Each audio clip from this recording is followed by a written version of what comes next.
Please put your hands together for Sophie Regenda.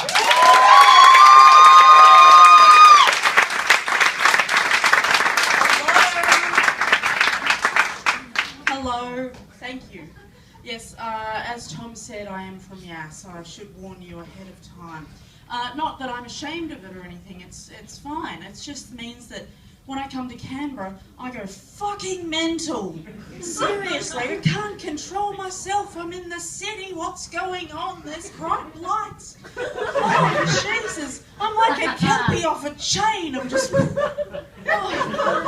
one without any sheep to round up, so I'm just running around in circles, barking madly.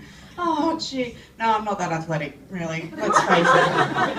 I'm more like a wombat after a couple of Red Bulls. That's more my level of excitement. But I was out recently. I was out a few weeks ago, and I met a Frenchman, of all things, and I said, "What's your name?" He said, "I am Gregoire." Of course it was. You didn't think he had a normal name, did you? They don't over there.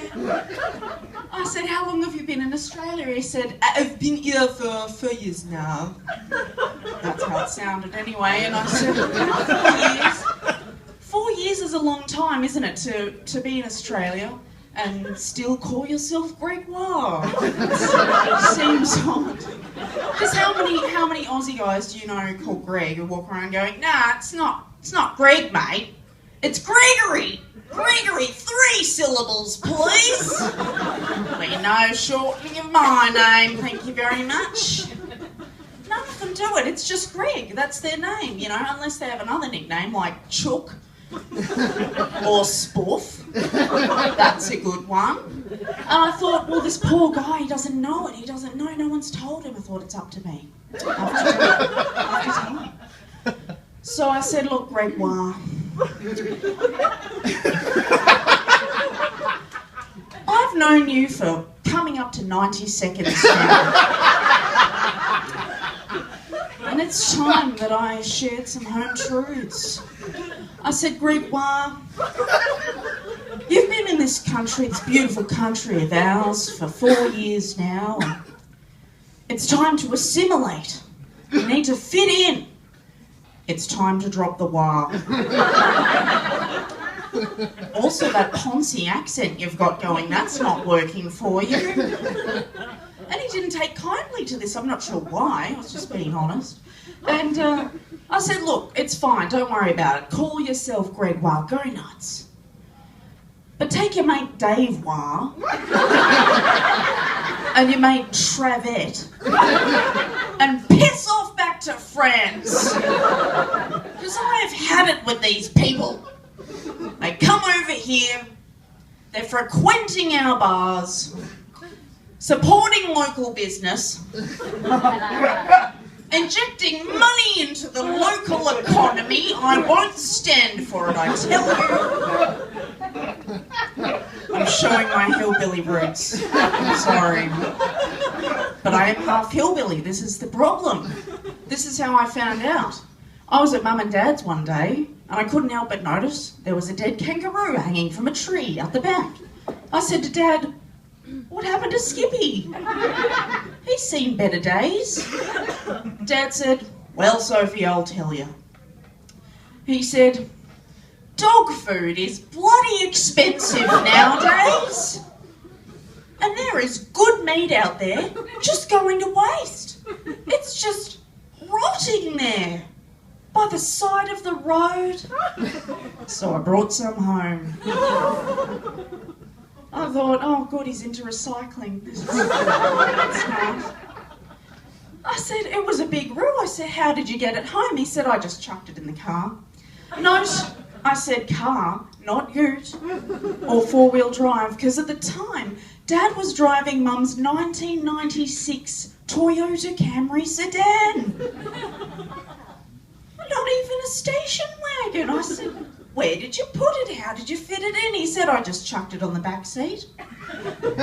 "Oh, that's all right then." I said, "You put a dead roo that you found by the road on the back seat of Mum's car. That is disgusting." He said, "Don't be daft." I put a tarp down first. No worries. I love the way he went prepared. Yep, packed a tarp because this was not a spur-of-the-moment thing. My 75-year-old father took Mum's Camry out, packed a tarp, and drove around the streets looking for roadkill to bring home. That's how I found out about my heritage. But I work in Canberra, I work in a big office building, and there's 200 people on our floor, and there's 16 fridges to a floor, which I think is a lot. But one day I was in the kitchen and I saw this sign. It had a picture of a strawberry with a line through it, and the sign said, "Hello, my name's Judy. I've just started working on this floor. I have a severe allergy to strawberries. You know, if I eat a strawberry, I could die.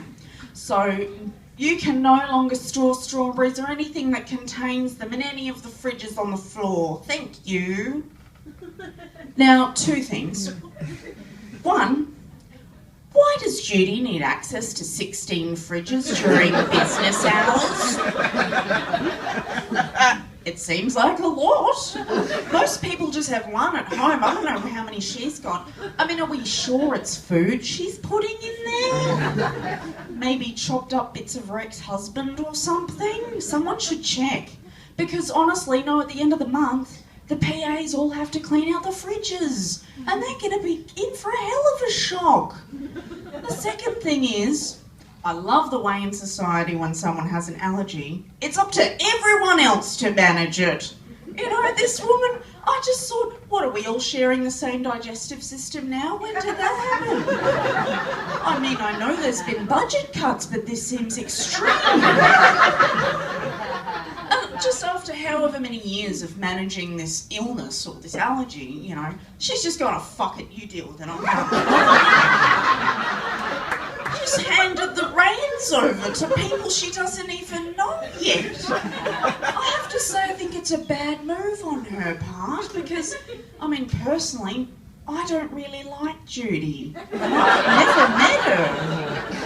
You know, if you're telling me that all I have to do to get rid of those fucking signs is just maybe one day I'll just come into work and bring in a tub of strawberry yogurt, just pop it in any of the 16 fridges, it doesn't matter which one apparently. Maybe I'll write Judy on it before I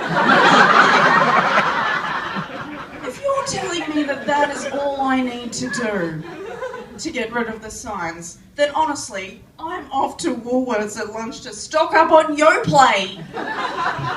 Thank you, I'm Sophie Regenda. Have a great night.